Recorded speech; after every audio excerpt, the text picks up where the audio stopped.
There's never been a better time than now to stop what you're doing and tune in to Straight Up, TAB Radio's weekly podcast that will guide you through the difficult journey that is the punt.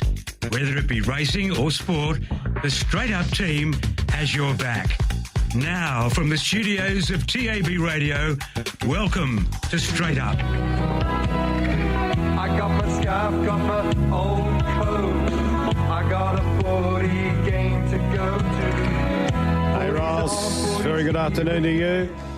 Hello, Mart. I'm going very early on the footy themes. Don't worry about that. They're up and about. They're going to be all the way through to grand final day. And our man, Micky McGuane, joins us as well for Dankz Furniture. G'day, Mick. G'day, Marty. G'day, Rylie. There's not enough football. There's no such thing as too much football, that is for sure, particularly when there's only 2 games this weekend, Mick. Yeah, couldn't agree more, Marty. It gets to an exciting time of the year, but also gets disappointing. In 3 weeks' time, it's going to be all over, and we have to wait another 6 months for it to all start again. What a fascinating pair of semi-finals that await us this weekend, Mick, and it all kicks off tomorrow night with Port Adelaide hosting the Hawks, and a lot of the vitriol around the media this week is that Hawthorn are certainly heading into this match as hot favourites, given what they were able to produce in week 1 of the finals. Yeah, absolutely exhilarating, weren't they? They were strong at the contest. They feasted from the turnovers of the Bulldogs. And once they smelled blood, they certainly went for the jugular. They were really dominant to score 73 points from those intercepts they created. It was an outstanding performance, but more importantly, it was where they turned it over. And a huge portion of their turnovers were through the midfield, and they went back at speed into their small fleet of foot forwards and young Deere, who's a star of the future.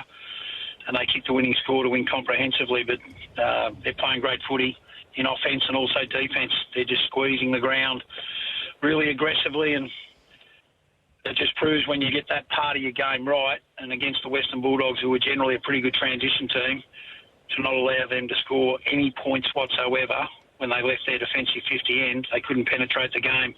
That just goes to show how good Sicily and his teammates behind the ball are setting up the ground, and they're making it really difficult to score. Mick, in contrast, Port Adelaide, they were pitiful last week at home against the Cats.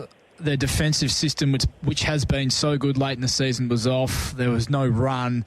There was no energy from very early in that game across the team. I'll put you in the shoes of Ken Hinkley this week.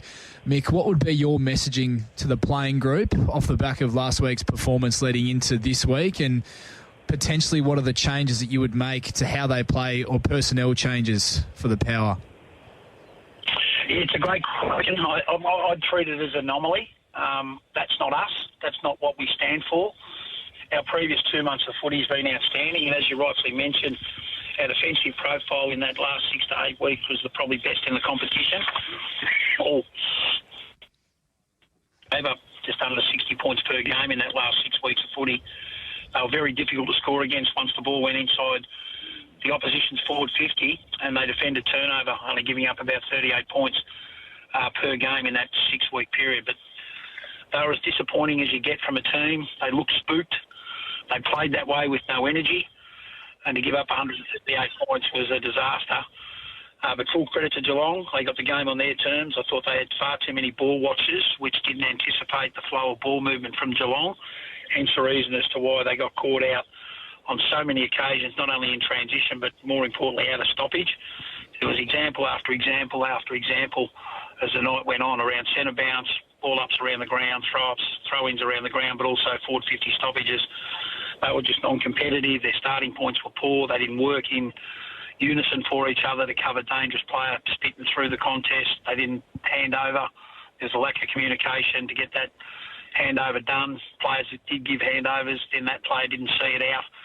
So there was lots of examples there that you'd sort of show and say that's not us. For us to do better this week, we've got to get one and hump the footy, get the ball in our hands and back our midfield group to kickstart our territory game, which they're very good at. And they just couldn't get the game on their terms this week. But I'll be certainly selling the positive affirmation around why we finished second on the ladder. Treat last week as an anomaly, show some really strong edits about what we're talking about, and then get to work. it's a do-or-die final, and there's no tomorrow come the result after that particular contest. You're here for Dankz Furniture, and you were just summing up about what Ken Hinkley has to do to get Port back up and about against Hawthorn. But, gee, from nearly all angles, it does look like mission impossible. Yeah, it's going to be a huge challenge, but one thing we do know about the Port Adelaide Footy Club, when their backs are to the wall, they find a way to change the fortunes of their next contest, and it's all on the back of effort. And I think they would have learnt a lot about probably the matchups and also where they played certain players in the early stage of the game. We're really intrigued to see what they do with Horn Francis at the start of this all-important final. Does he sit on the bench like he did in the first two quarters last week, or does he get thrust into the thick of action right from the get-go? I reckon Burn Jones has got to go back to his forward role. That failed last week. They lost that assist player, forward 50 pressure player who can hit the scoreboard. They've got to bring in Josh Sin, his player, one player that's got to come in to counter the potential threats in the small brigade that Hawthorn have got with Ginnivan, Watson, Moore, and also McDonald. So I think they'll make some serious decisions around what best suits the opposition we're playing this week and get the matchups right. Are you with the Hawks, Mick, from a tipping perspective in the opener this week on Friday night? I think they'll win, but gee, I couldn't take the $1.58, to be honest with you. I think Port offer up a little bit of value at $2, around the $2.40 mark.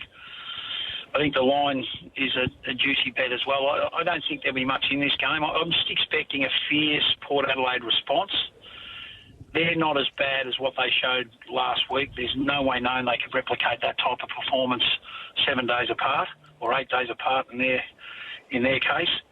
And I just think they might be over the odds. So without probably being super confident, knowing full well that I know what Zach Butters stands for, he'll come up and lead the way. I think Connor Rosie had a night to forget. If he wants to be a captain of an AFL footy club, he's got to forgive and forget and get on to work and make sure he works in that forward half of the ground to give him another avenue to goal with some relief midfield minutes. And Ollie Wine's got a huge job to try to nullify Newcombe through the middle of the ground. So I think there's a lot to play for. The Giants host the Lions on Saturday night, Mick, and once you do a bit of a deep dive, it's been a pretty interesting couple of meetings between these two teams throughout the course of the home and away season. The Giants currently favourites $1.74, the Lions at $2.10, the line at 4.5 points. What are your thoughts leading into this one? Yeah, it's a great observation, Riley, because their round 7 clash when the Giants won by 54 points, the Brisbane Lions were just going. They started to roll into a bit of a gear not long after that, and their round 22 clash, they dominated the first quarter when they should have put the game to bed when they kicked 4-7 and they kept GWS goalless. They only kicked a point in that stage of the game. And it was the GWS boys that become 18-point winners on the back of their 6-goal straight last term. We know that Brisbane are a great contest team. That's got to be at the forefront of their mind, led by McInerney in the ruck, but also Lachie Neale, who's probably going to get Bedford to live in his shadow throughout the game to take away his first possession gain at clearance. McCluggage, Ashcroft, and also Dunkley, he'll have a significant role against Tom Green. And I think it's going to come down to the battle of the midfield, what midfield can get on top, because the contest work, the clearance work and the territory game of the Brisbane Lions is as good as anyone in the competition at the moment, which gives them a chance to really set up the ground strongly. And we know that there's contrasting styles between these two teams. You've got the GWS boys that want to win it back and then run and gun with a number of handballs before they can put a player into space to kick the ball. And then you've got the control game of Brisbane, who usually like to get good widths, good lengths, open up pockets of space. So their defence with Zorko and Leicester and these types of boys can start their offence by finding an uncontested mark further afield, and they try to do it at speed to shift the defence. So I think it's going to be an intriguing watch about the two contrasting styles. Does the uncontested mark style hold up in finals? Generally, UCMs get decreased, whereas the contested ball increases. So I think it's going to be really intriguing to see which mode of offence holds up against the pressure from both teams. Mick, we know you are tight for time this afternoon, and we do have to get to Hawkesbury soon for race number 8, but do we have a little multi our listeners can follow across these two semi-finals this weekend? To be honest with you, Riley, I just want to have one bet. I want to back Brisbane Lions at the over the $2 mark. I think they're great value. I just think they're in fine form. I think their ball use can really do some damage, even though they have to hold up against the pressure we know that GWS will apply. And if I want to have a multi, I'll be taking Port Adelaide with the start into the Brisbane Lions, because I'm pretty confident the Brisbane Lions on the road can get it done against GWS, who were probably a little bit disappointed with their last quarter effort last week when Sydney got over the top of them. Okay, Micky McGuane for Dankz Furniture. Thanks for that. You can take your boys for training, and we'll do it again next Thursday. Thanks, Mick. Look after yourself, fellas. There he is, Micky McGuane. Short and sweet today, but you got his message, which is totally different to what we're thinking. That is for sure. Micky McGuane for Dankz Furniture. The comfort of home. Head into any of their 6 local stores in Joondalup, Willardon, Osborne Park, Port Kennedy, Mandurah or Midland. Clayton and Michael Arnold and the team out there will look after you. Here's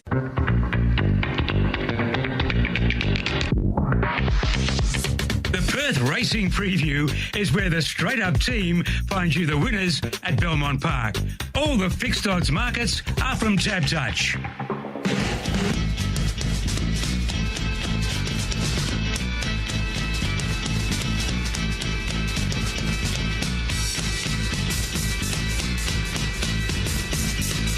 Come on, come on, come on, come on, now touch me, baby. Can't you see that I am not afraid? What was that promise that you made? Why won't you tell me what she said?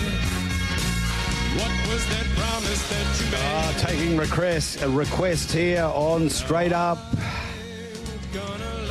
And the number one man on this program has requested the Doors. A very good afternoon to you, McGinnity. Hello, Mart. How are you? One of your favourites? Oh, I'd be one of yours too, wouldn't it? I loved it. Braddles. Riles. How are you? You know, Riles, Martin, the great man, Jim had a bit in common.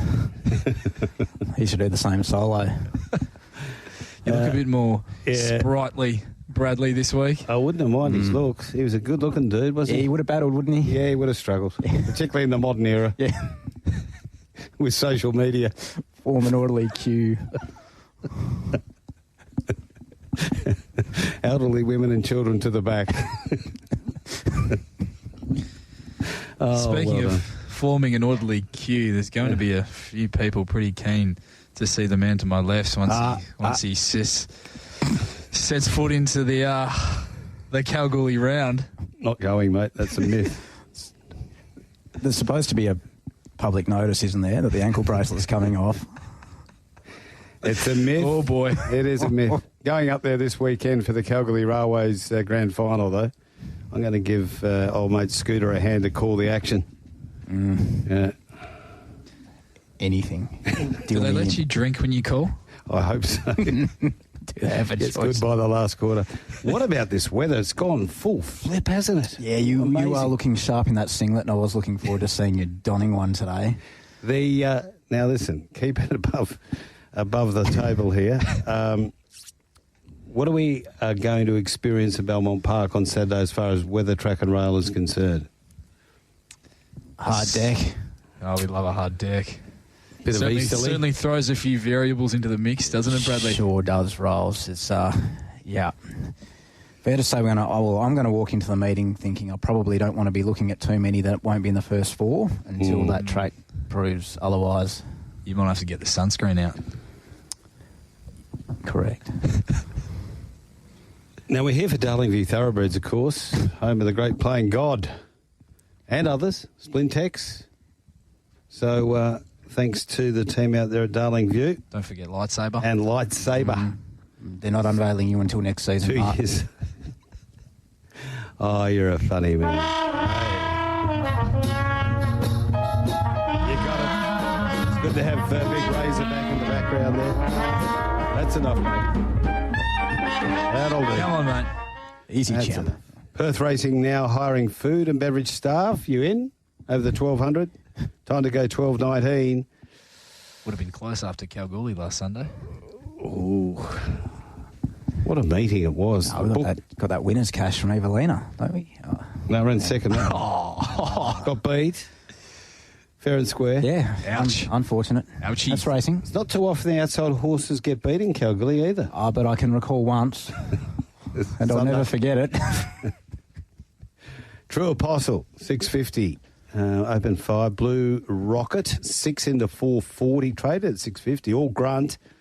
This is short enough. 220 out to 280. Rise to Glory's 51, halves its price. Pharaoh Show around the $15 mark. Across Generations around the 34. Saxon Jewel 61. In from 101. Likes to Chant 51. And Perfect Chant off a good trial, $3 on debut. Yes, Mart, good trial might be an understatement. Perfect Chant. There's a few that lined up early too. There's 1,000 there at the $3.30. Another 500 at the $3. Eastern States Pro Money Blue Rocket there, 500 by 1,000. Some local Pro Money Blue Rocket as well there, 400 at the 650. Pharaoh Show getting good each way support out wide there as well. It's a really nice little betting race. Just leading to a nice drift, obviously, on the grunt horse there. Yeah, really nice 3-year-old contest to open up proceedings on Saturday. Bradley, first question I'll pose to you. Where does All Grunt get to from a map perspective, do you think? It's going to be very interesting, isn't it? One thing I did notice, it jumped very well. It did. Got quite keen. It does have enough gate speed to maybe hold a spot, but yeah, it's going to be sticky for any punters that may be on board it, Ross.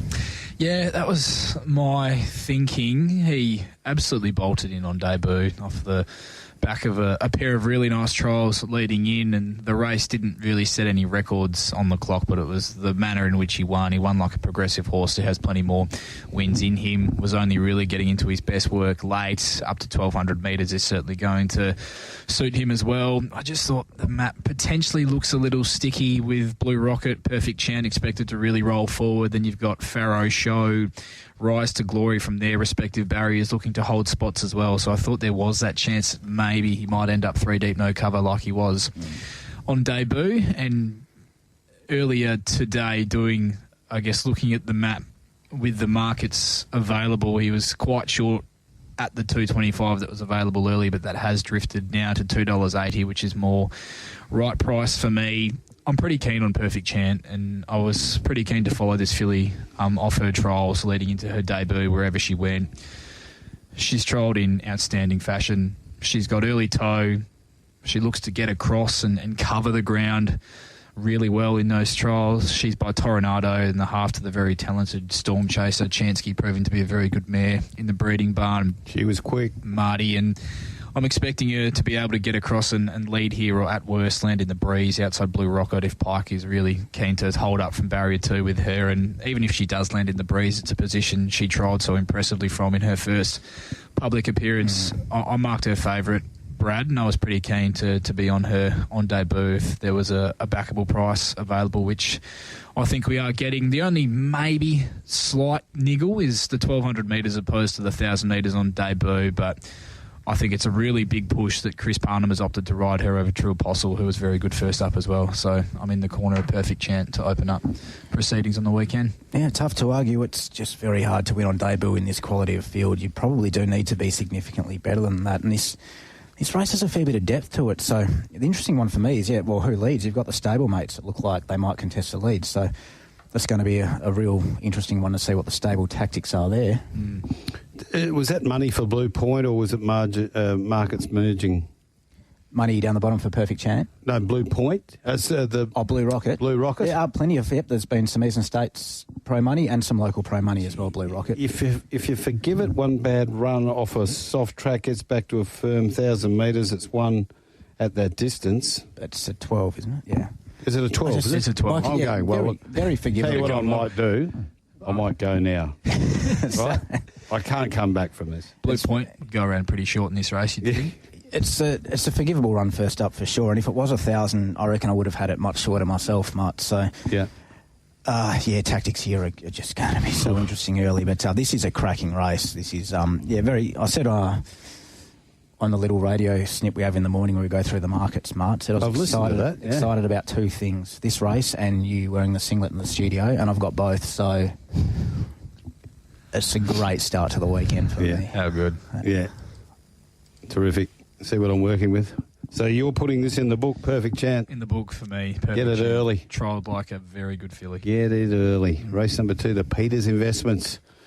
They're just warming up. You just get the feeling, don't you? Peters Investments. Aren't they just? 1,000 metres. You can't keep a good man down for too long. 12:54 start time, and Paddy's Flying's 5:50. 2 Final Authority is 16. Madam Kisses gets out the 14, pin deep, 180. Banks Avenue, 17. Famo is 13. Like No Other, 34. And Real Deluxe at $5. 2,300 pin deep at the $1.85, if you don't mind, Mart. How much?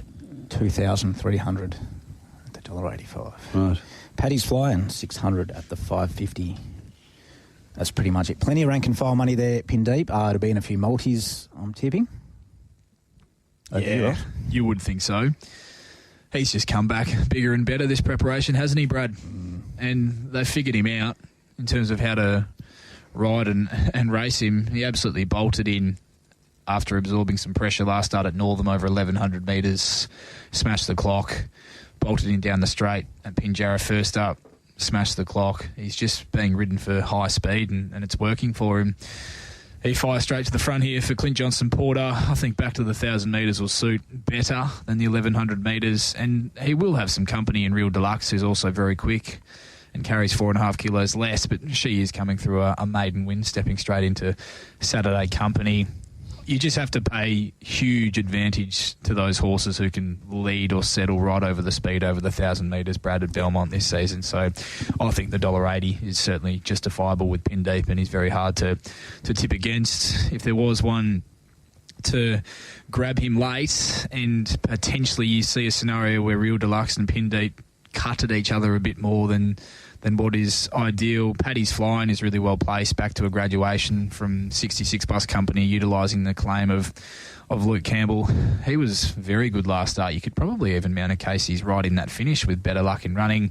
Likely parks midfield off that strong speed. Those two speed horses will set in front and yeah, he's certainly a hope if he gets a race run to suit and they do chop at each other in front a bit more than what they'd probably like.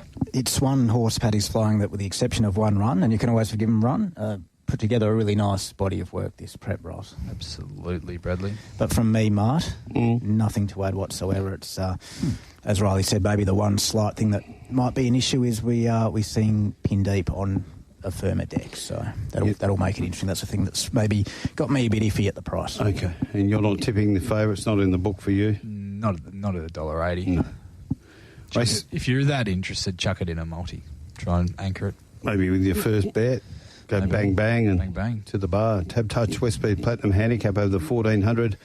And a Patron of Kings is 380 to 340. Henchard, 13 to 12. Major Mario, 850. Secret Identity is 10. Bonnie Rock, 380. Canny Jack, 19. Champese, 650. He's Gold out to 850, and Why Me 15. Not many fluctuations here. Quiet betting race. Yeah, this race was about as popular as my eHarmony account when I was 19. Mark, nothing whatsoever. Yourself, Riles, any joy there in the was it eHarmony? eHarmony, jeez, yeah. I'm a little bit. Sort of got a bit of time to work with, don't I, before venturing into those sort of areas. I don't know what it is. Don't know if you have any left, Mart, but I'm not sure what it is, mate. I don't know what it is. Tell me, enlighten me. Yeah, you're a bad liar. One of ours there. What's that one? Love that. He's good at staying on task, isn't he? He'd have more. Too close to the sun, isn't it? Oh, come on. So race 3. Oh, it's up to you now, Riley. Well, what do you change this? Yeah, the top of your rolls. Like, what do you do? That you're getting a firmer deck, which I don't think is to this horse's liking, and a sticky map. Mm-hmm. So that's a massive concern for mine in regards to this race. Well, where else do you look? He's Gold getting to the front, maybe. Looks the case. It can certainly give some cheek leading if that's the way they go. On the backup, who was a winner off the quick spin previously in his career, and I'm in the same corner as you, Brad, in expecting it to be quite an on-speed sort of day out there at Belmont Park on the weekend, given the conditions. The Parnham runners, Bonnie Rock of that pair looks the one under the odds for mine. She scratched from Wednesday to save for this. She's drawn soft and gets a senior on, so I understand why there has been some support, but just thought she was just okay to the line late last start behind Decoration in Class 3 company over the 1,300 metres, so yes, she'll enjoy a really good run from the barrier, but I think so will the stablemate Champese, who I actually have more of a lean-to here at the price. She's on the quick backup as well. The race didn't exactly go to plan for her last Saturday behind Elite One from a tricky barrier, but backing up off the 7 days should be able to lob right on the back of likely leader stalking the speed in He's Gold. I think off her performance last weekend, just thought she had a fair bit to offer before she got chopped out and had to change lanes and then make her run at them in the straight late in the piece. I'm happy to be with her at the each-way odds, Marty. I think she's a nice bet, given I expected a lob a lot closer to the speed here on the weekend compared to last weekend. So Champese each way for me in race number 3. Yeah, don't mind it, Rolls. I'm going to make a case, hoping for a drift, because I think I'd want double figures. Here's Gold, but stable may be realising that, leading might be this horse's best go. And, take that chance to get to the front on a track like this and dictate and see what you can do. But it's a sort of race where I just reckon Peng would tip one and it'll be winning. So I'm just holding out for Peng's mail. Peng's going to get serious in the 4th. We'll hold that back until we go down to Bunbury soon. But, yeah. And what about, we didn't mention, Riley, Kudos too, the tip on Elite One. That got out to a good price, didn't it? Yeah, it was a nice result. Week. Elbow Lounge was the hard luck story in second as well. Yes. Which we gave a bit of a... Wasn't there another hard luck story in that race? Significant hard luck story? Yes, there was. Now, we haven't forgot the Dupster, have we, Bradley? No, we how can we? We can't forget Dwayne Duppy, and he's not happy. We gave him a bit of a barring last week. He was sending through some content not allowed to be unbecoming. That's a good way to describe it. But he's chimed in this week.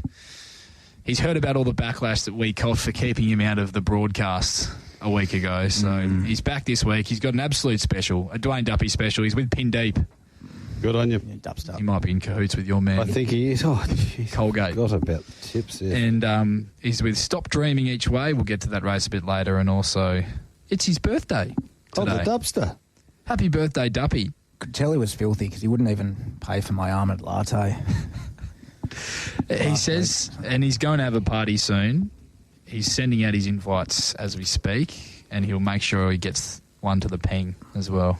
Right. That'll be a bit of fun, I reckon, Mark. He shares it with the daughter. He shares it with Holly Marie. A very important day, 12th of the 9th. Bradley, True Apostle, Pin Deep, Full of Merit. They're his first 3. Oh, he's collected already. He's collected in race 3. Impressive stuff. It's out. Yeah. There's 2 ways to win in this world, isn't there? I love how you've just read that out. Oh, magnificent. Going super. Pretty well switched on today, aren't we? Now, Barbaro Butchers, we've had, and Duppy, I think, is one of them too. They've been pushing up. They want to know when's this magnificent competition going to start. Well, I can break it now. Next Thursday on Straight Up, we will have the Barbaro Butchers Quaddie launching. And the rules are, you made them, Riley? I did make them. 4x4 by 4x4 each leg, maximum. Maximum. Yeah. You can go one out.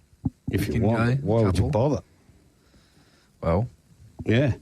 You get a better return. A $100 voucher to Barbaro Butchers, purveyors of fine quality meat. Now, last weekend they won a nationwide award. They beat 800 other purveyors of fine quality meat with their mid-boneless leg ham. You're not impressed, eh? No, I'm more than impressed. Oh, yeah. Raf just wins everything. Well, young Stefan's the man to heap the praise on. Raf's just out the back now. He's looking after the small goods. Someone's got to count the money. He's really dirty. It's only 10% cash, 90% through the card. So as soon as he hears a cash register ring, he knocks about 3 people out there to get it. But it's all good fun with the RAF man and that competition. The Barbaro Butchers Quaddie will start next Thursday on Straight Up. Here, of course, for Darling View Thoroughbreds. Robbie McGee, 73, after the flag, smoking a fag, and Robert Klopp, and Sis McCann, while John Jim Jess, Mickey Nolan.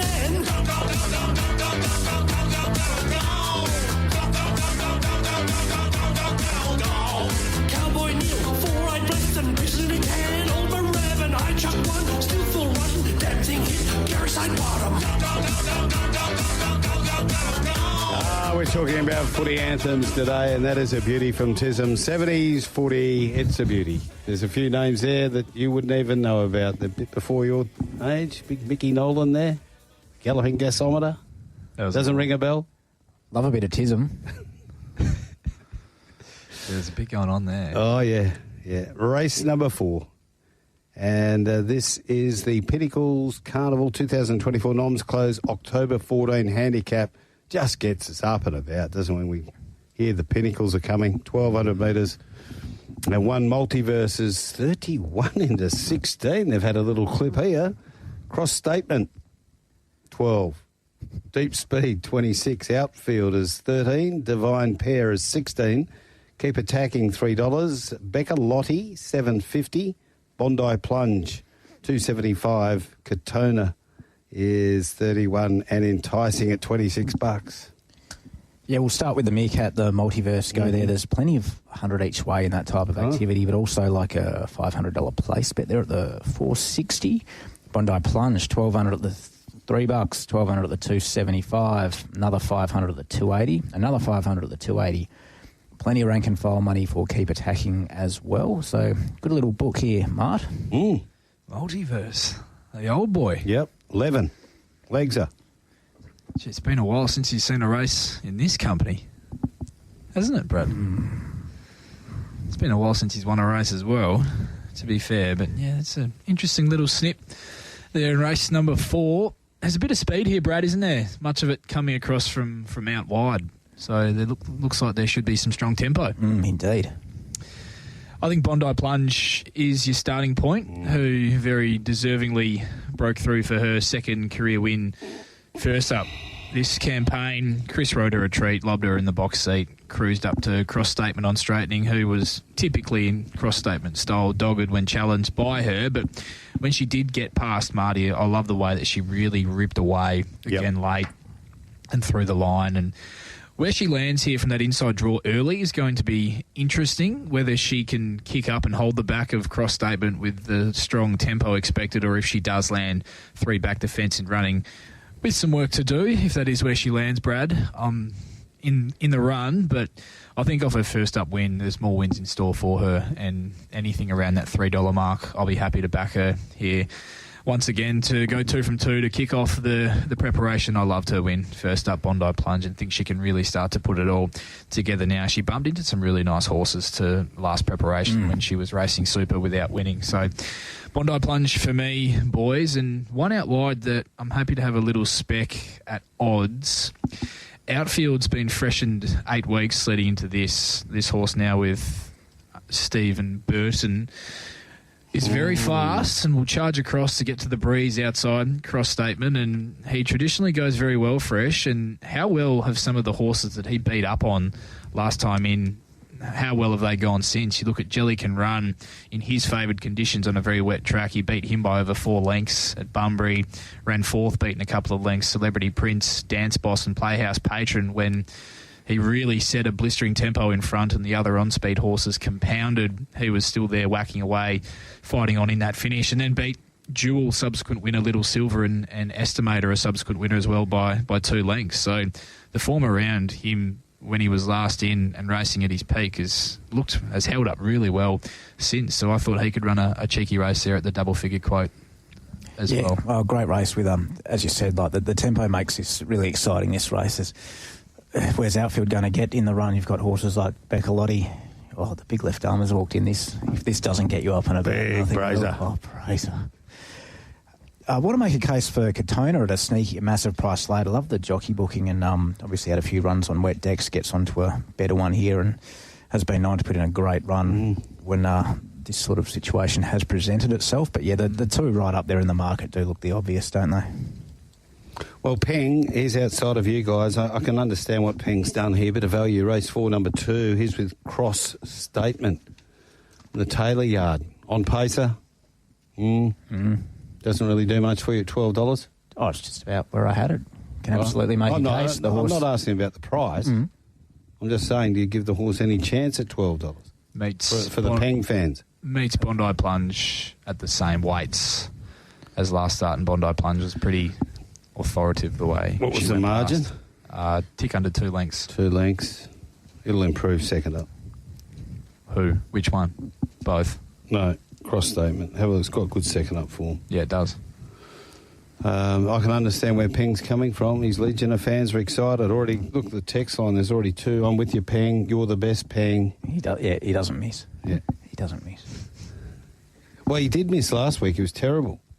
Absolutely terrible. Can't win them all. No, that's right. People texting in, why can't we get an episode with the Peng live in studio? It's a bit hard. We can't afford the court order.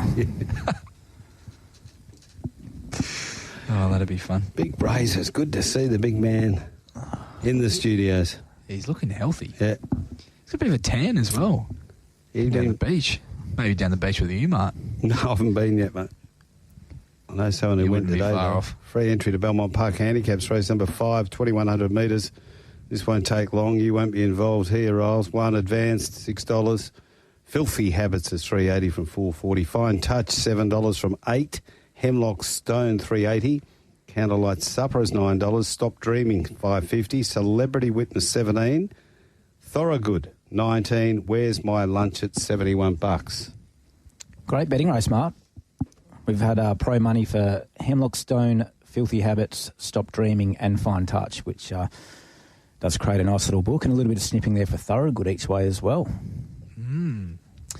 Yeah, learnt my lesson last week, Mark, with getting too involved in these races. Yeah. Burnbrae? Yeah. Just got beat. Yeah. You would have. You got the photo straight away, didn't you? I went for it. Yep. Queen of Jerusalem straight away? Yeah. That's okay. But look, honestly, I get most of them wrong. But on this occasion, what do you get for it? Nothing. I got nothing. No. So there you go. Geez, a lot of people back Burnbrae. They did. I got a few angry text messages after Burnbrae. I thought, gee, but this is the last time I ever bet into a staying race. Stay in your lane, Rylie. Did watch a few replays for this one. I think in those 2 games we played this ones, it was wet and it rained. Wow. What was that? You're going well. That's supposed to be no cash here. They've sabotaged. How well is Mark going? They've gone over Big John. They're sabotaging us. Yeah, no, I'm terrible. How about the runners? Can we put Can we get back on track here? The Hawk Tour girl, like what? Where's she gone? She's at Hawthorn. Busy at Trump rallies. Hawthorn, they've got her across. Busking in Melbourne. Oh, don't mention the Melbourne busker. I love him. He's the best. He's the best. How about the runner Stop Dreaming last start? Super, wasn't it? Going to need a steer from PC, given he's likely to track up back on the fence. But yeah, I don't mind. I like that Iowa form, Marty. I think that's good form. Yep. Had a checkered passage in the straight. Had to duck back to the inside to find some room. But when he did get through the gap, he savaged the line. And I was on course for his win back in May, Class 3 over 1,800 metres at Ascot, Brad. And that was a proper win where I thought this is going to be a horse that can win some races as a staying type in this sort of company that he meets on the weekend. And, I think he's the one still on the rise and certainly has more wins in him. So I can understand why there are going to be some people happy to back Stop Dreaming each way in this race. And then Filthy Habits, he's a tough horse, as tough as they come, really rolls them along and tries to get them chasing early. Interesting move, Brad, the blinkers on for the first time at this stage of the prep, given he's been racing so well without them. Would that be fair? Yeah, there's maybe horse has been up for a while and sometimes they just tinker with a few things to keep their mind on the job. Right. Yeah, look at Mr. Brightside. Tinkering all the time with a great horse. As Mitch Pateman's racing manager, Marty, how will Beach Pad go in the next at Royal Bunbury? Who said that? Someone off the text line. Beach Pad, it's odds on, isn't it? Probably not suited by the pattern of the day. I don't think I'd be taking odds on, but put it on the line. Public have very little to do with Mitch Pateman. Well, I'll make a case, slight concern about the distance. We'll make a case for Fine Touch to improve heaps on the improving track because I think the wet stuff has not been suitable for Fine Touch. It's a quality animal on its day. Do you think Hemlock Stone will stay? Yes or no? Yes. There you go. For Peter Morley. Mm-hmm. Yeah. Well, I'm waiting for you to move on to race number 6. Right. Let's go to race number 6. And this is the first leg of the Barbaro Butchers Quaddie. Glenroy Chaff Handicap. Chaff. Thanks, Brazer. I'm not prepared to touch any of these buttons now. What's behind them? Who knows? 1 Miss Drakova, 17 into 14. 2 Key Traders, 41. 3 Miss Sky High, 460. 4 Starring Nighters, 17 to 14. 5 Kraken Time, 370. Star Rating is 10. Money for Trio, 7 into 5. That's understandable. 8 Am Jard is 26. Central Forces, 15. Uncle Gerard is 17 into 12. Arcadia Night, 11 to 10. And Looks, 31 to 26. Starring Night Mart, 250 each way at the $15. Ooh. Trio, 400 at the 550, 300 at the 7. Kraken Time, plenty of rank and file money there. Uncle Gerard with a bit of straight out money there as well. Out wide money for Mr. Cova too. Lovely little book, good betting race. Plenty of questions here, Ross. Yes, there is. The great Greg L, Marty. Yes, Greg. All over Uncle Gerard in race number 6 this weekend. Well overdue to salute, and is it juicy each way odds. Lucy is riding well enough to overcome the wide barrier and boot it home. Yep. So there you go. That explains a bit of the support there for Uncle Gerard. But this is a graduation with some real depth to it, isn't it, Brad?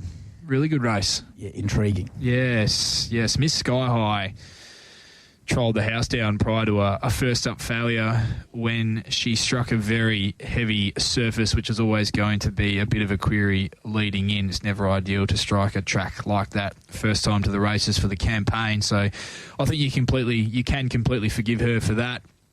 Not an ideal start to her prep, obviously, and she now gets here a month between runs, and she is afforded no favours from the barrier that she has drawn, but she is a very nice horse all the same. So you could see her winning this race with the right run without any real surprise and bouncing back quickly, given the manner in which she did trial prior to that first up run. Kraken Time showed last start he gets on very well with Sean McGrady, put away a midweek Class 3 with some real authority of 5 weeks between runs leading into that effort. I've always really liked this horse, Brad. I think he maps a treat from the barrier that he has drawn, and he drops 1.5 kilos from that last start victory as well, which is certainly another box ticked. So there are a couple of very progressive horses in this graduation. Trio, who I know you like, Marty, as a horse was very stiff in a race that wasn't run to suit behind the stablemate Watch Me Rock last time out. It was just a really slack, dawdling tempo. Got stuck in the washing machine on straightening, and then while he didn't exactly sprint on a dime once he got clear, he toughed it out well enough to suggest he would have been right in that finish had he got clear at the top of the straight. I was a bit left wondering why you'd give up leaders back and go 3 back the fence behind So Nateo. That was a race, wasn't it? Black and white horse colours in front of it. It's probably a fair call. But anyway, sometimes that happens. It's a victim of circumstances. Yeah. Exactly. So where will he lob here? If it's on pace like we think it will, is it going to suit Trio or not? Well, it could be a very similar story, but I think if he begins well enough, Clint Johnson-Porter will do his utmost to kick up and hold the back of Looks and not put himself in that same position he found himself in last start, 3 back the fence. But it's going to be fascinating watch early. Excited to see what Miss Sky High does here. Looking forward to being able to have a little bet around that $5 mark, which looks like we'll get to, and just finding out where she's at. Because, as you said, that trial was too good. In the book? Still a slow... nothing's in the book. Do we even do a book anymore? Oh, Peng does a book. The graphic's gone missing. Has it? I was never on the graphic. And I did a graphic. I did a few graphics for you. I know one of them. The package. Hey, what about the news? Package is heading to Bali. Wow. Waiting on some, exotic shots of him around the pool. Hopefully a few more stories like the one he told us on Drive yesterday, Marty. Where was that going? Trio is here for Peng, but he is saving on looks. He sort of thinks at 30-odd bucks it could get away with a bit out in front. Might get away with a bit like Peng does, out in front. Miss Sky High just wins, Bradley. Keep winding around. Wow. J-Dub. Right. Any names on that? No name. The punters are confident. Very confident. Might be Cameron from Wesley. He sends a few texts in every now and then. He does. He's got a few monikers. Yeah, nom de plumes. Okay, let's go to race number 7, the Bisley Workwear Handicap. It's over 1,300 metres. Bunbury, race number 5, is 10 minutes off. And this is a good race. 66 plus a Silver Eye, 290. The Horseman, 16. Oh. What have I done? Someone just texted in and said, just 2 words, pathetic listing. Mama. just caught me off guard. 23 to 18. 4 is the You Amber, can't please $8. everyone. 5, Watch Me Rock is 8 to 650. 6 without Reg, 23. 7, Angel Undercover, 650 to 550. 8, Cobb & Co, 34 to 26. 8, Royal Toronado is 8. 10, Odinaka, 23. And 11, Pleasure Cruise at $12. I'll bet you they spelt both of those words wrong too. Right. Angel Undercover, good each way crack here, Mart, including a $1,500 place component there at the 230. 1,000 wins at the $6. D'Amber, Eastern States Pro money. They love this horse, Eastern States Pros. D'Amber, 300 at the 850. Silver Eye, 1,100 at the 290. Watch Me Rock. Plenty of $300 bets there, Mart. How is? Yours. The Silver Eye lead again here, Brad, from barrier 1. You prefer to watch, Mart? No, I'm playing. Yeah. Do they take bad luck out of the equation here with Silver Eye and just lead again from the barrier? Yeah, I thought they'd head forward and have a look. Isn't a great deal of speed engaged in the race, is there? He just continues to be placed very well. He finds another race without much speed, drawn the inside, the form through his win last start, Elite 1, a subsequent winner last weekend, and keep attacking. Excuse me, very well could have gone close as well with any sort of luck in running in that same race. So unless he's had enough, I don't see too many knocks on him heading to this race.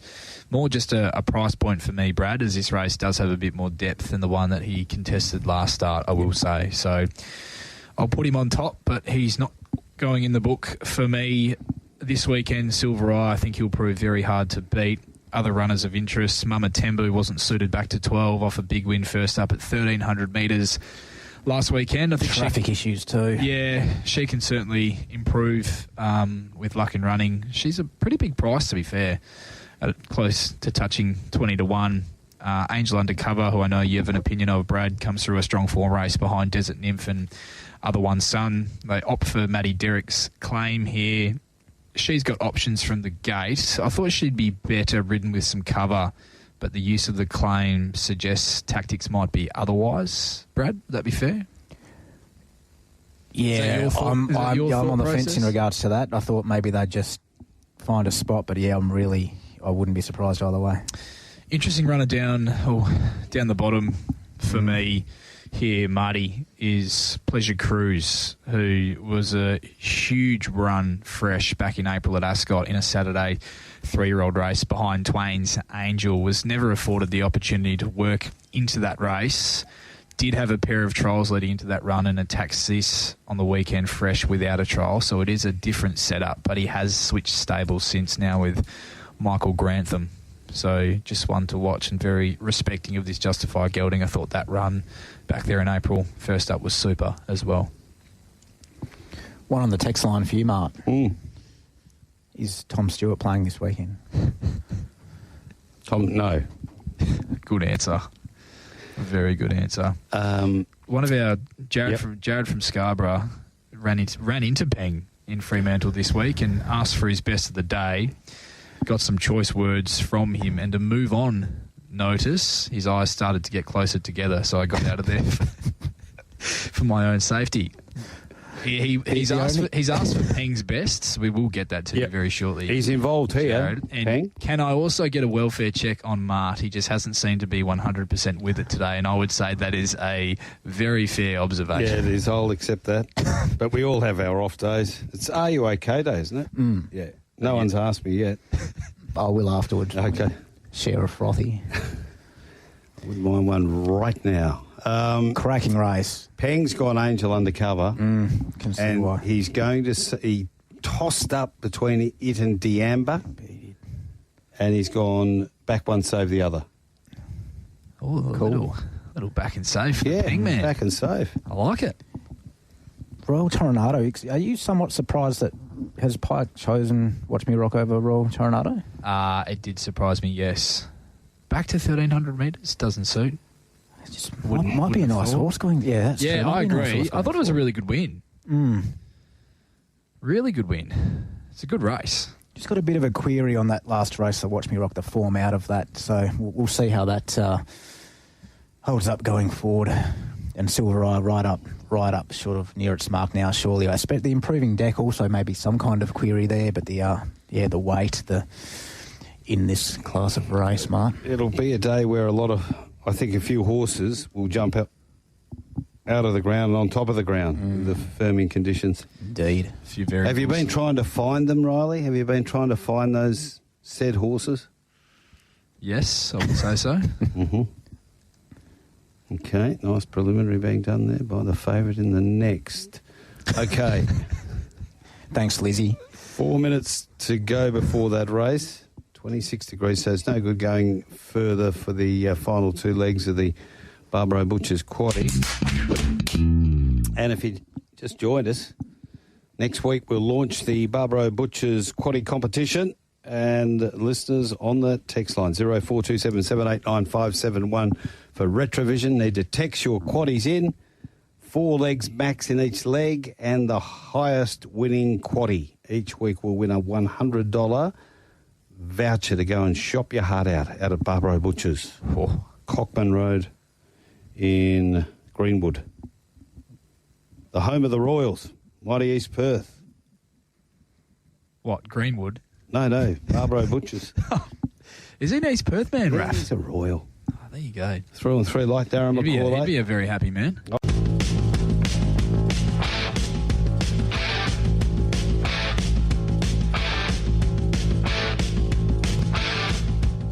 Yes, to our good friend Julio Santarelli listening in. Jules, big Angels fan, number one fan in Australia for the Angels, and one of the best men when it comes to finding a winner, that is for sure. The Nicopolis Stakes, race number 8. Breaks all the news too. He's a bit of a Hoss Bensley type, isn't he? One Fanta is 12, 2 Man Crush 420, 3 Minsk Moment is 18, 4 Curramundi 16, 5 Titan Blinders 31, 6 Pompey 12 into 850, 7 Rockanoris 23, 8 Red 53 9.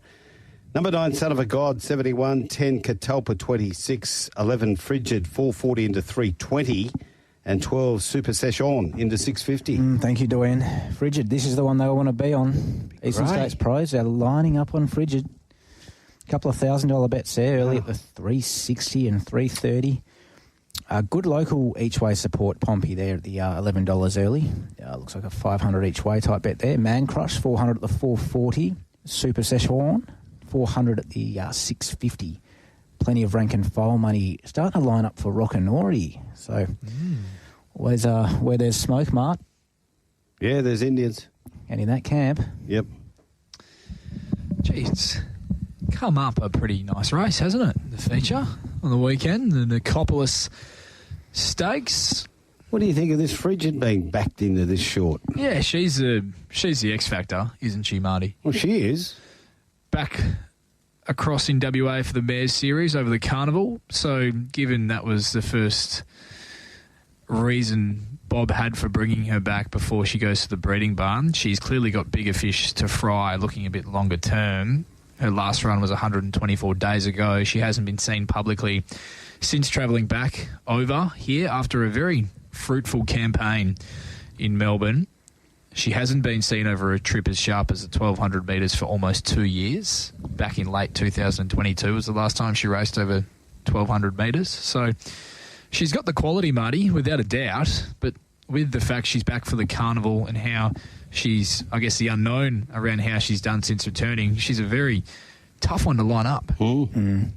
And listening to Bob on the radio earlier saying that, I think you said this was in place of a trial as well, which adds further intrigue and just question marks on where to line this horse up and what fitness levels it might be at. Yes, it's going to be interesting to see what price she starts. You anticipating a drift? I would suggest so. The money that's lining up is Eastern States Pro money, which normally indicates the horse will start shorter. But I think a lot might come down to how the horse looks in the yard. Pads on? I think a lot will come down to how the horse looks in the yard in regards to that starting price, because there will be money there from those Eastern States Pros, but we all know there's plenty of yard punters as well and yard layers. You can make a case for a number of these horses, Brad. It's a really good race. Man Crush hasn't been afforded the opportunity to lead a race this preparation and should get that luxury here from Barrier 1. And despite not taking up that favoured role yet this campaign, he's been racing very well. He's been freshened a month into Saturday. Saloon Bars franked that form through the Newmarket. Meets Red 53 at the same weights for beating him home a couple of lengths. Chris Parnham's riding in red-hot form. So a fair bit to like about how this race maps out for him. Man Crush, I can see the interest there. The one for me and the value for me in the market currently is Pompeii, who I just have absolutely loved those trials leading into this first up run, Marty. And this horse, he went to the Joey first up last time in off the exact same formula of having had 2 trials before getting back to the races. He drew wide there in what was a much stronger field than this. Just got a mile back from a bad barrier and never even got a look at them to get as close as he did. I thought it was a massive performance, and if he was to repeat that performance here and he got a good run, Steve Parnham was able to give him a good run from that barrier he's drawn, I think he's more than capable of winning this. So I'm happy to play him each way, Pompeii, at the current price where he sits in the market, Bradley. But there's other runners here as well. Super Session did it tough, fresh. I like 1,200 metres a lot more for him than the 1,000, and he looks a bit of a forgotten horse in this race. Minsk Moment gets the pads off and can be a huge improver back onto a dry track. He's a class horse, and no surprise to see him jump out of the ground late as one of those horses who's really going to appreciate the surface presented to him on the weekend as well. 100%. Similar thoughts for mine with Red 53. I think it'll improve on this improving track too. So this is a race with plenty of moving parts. Curramundi, like the trial, like how just like the progression of this horse, just long term. So a horse with plenty of ability will really good trial. You know it'll put in a nice run. So there's plenty of chances here. And while the market is really circling frigid at this stage, you wouldn't be surprised to see that Man Crush money as well, because really this is one of the best setups it looks to have received in a long time. Do a few of these go through to the Hannon's handicap off this race, do you think? Yes. I heard Man Crush heading that way. You would think Pompeii will go that way as well. Yep. Super Session. They might leave it at the sprint trip Super Session. You think so? Yeah. Frigid won't be going to Cow. But there's certainly a few there that you reckon will be. Because as we were talking about earlier, Rolls, you mentioned a few Perth horses going to Kalgoorlie last week and really appreciated getting onto those better decks. Yep. So we are only 3 minutes off Northam. Let's get into this last race, the Morley Growers Market handicap over the mile, and we'll go the prices. 1 Buckets Ridge, 9 to 8.50. Captain Pluto, 220. Snazzler, 14 into 12. Matavendra, 20. 5 Classic Rogue is 16. West River Miracle, 5 to 4.60. Cisco Joe, 26 into 16. I Love Your Smile, 20. Probity is 20. Tina Katu is 91, and Uncompromised, the Esperance Galloper, has been so good in Calgary, $13 off the Tats Cup win, wasn't it? Received about 1 million meerkats, but never got a whoa before. Yeah, whoa. Thanks for that, Mark. Well, Cisco. West River Miracle. We've got 1,000 by 2,000 there at the 480-ish. Cisco Joe, plenty of sneaky money there each way at the bigger price. They like Joe. aside from that, pretty quiet, Ross. Okay, and Riley's going to have a look at the last race of the day. Yes, very interesting race to finish proceedings on the weekend. Marty, Captain Pluto is your very short price favourite at $2.20. And I think it's fair to say, Brad, he didn't lose any admirers last start with how that race was run. The race shape was just completely against him. But the question I'll pose to you is, where does the speed come from in this one? Yep, 100%. I reckon you've nailed it, Ross. It's a similar issue for the horse. So what price are you willing to take? How's the track going to play? Etc. You've got a horse that's been well supported early for obvious reasons, West River Miracle, that looks like it may settle very handy and get away with a bit. And you know how hard it is to get past. Yeah, what price do you take about Captain Pluto? Gee, you'd love each way about West River Miracle if he was left alone in front and able to get things very softly. He, as you said, he's going to be hard to run down. It took all of the straight for Sensational to gun him down when afforded that opportunity last start. So, yeah, it's an interesting race, especially from a speed and a map perspective. I love the run first up of Buckets Ridge.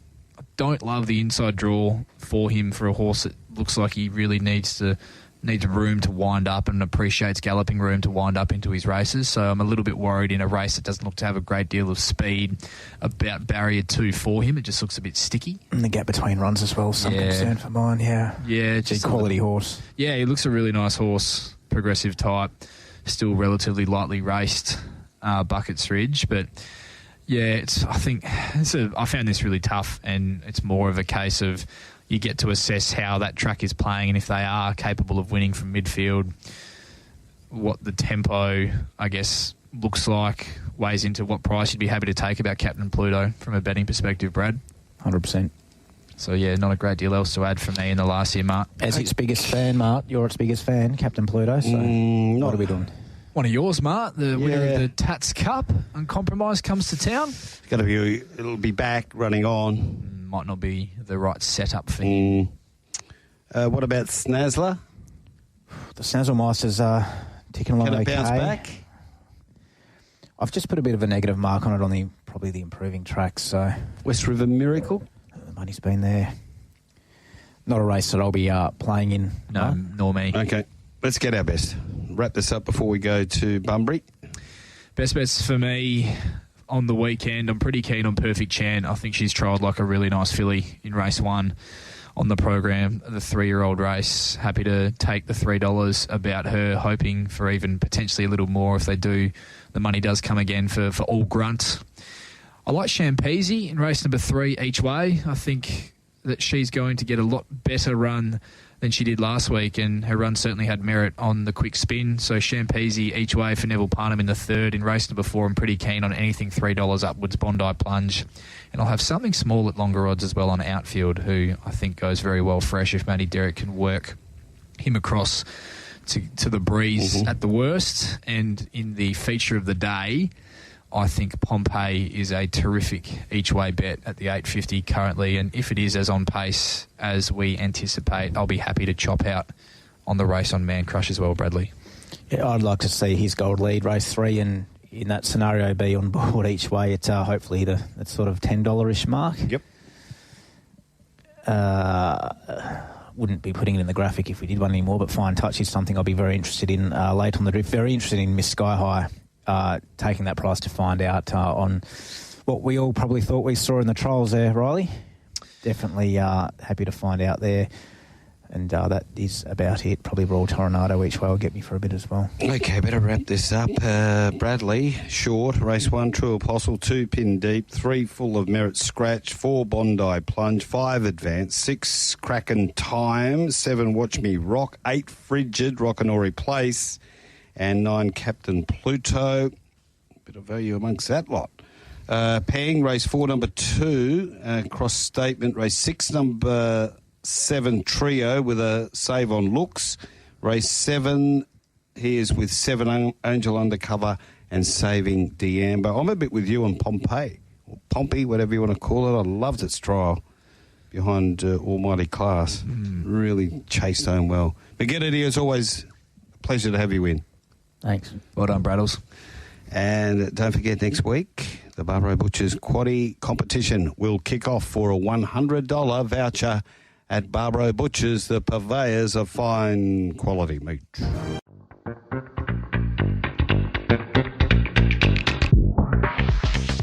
We hope you enjoyed another stimulating episode of Straight Up. All betting markets supplied by Tab Touch. All care, no responsibility went into the production of today's podcast.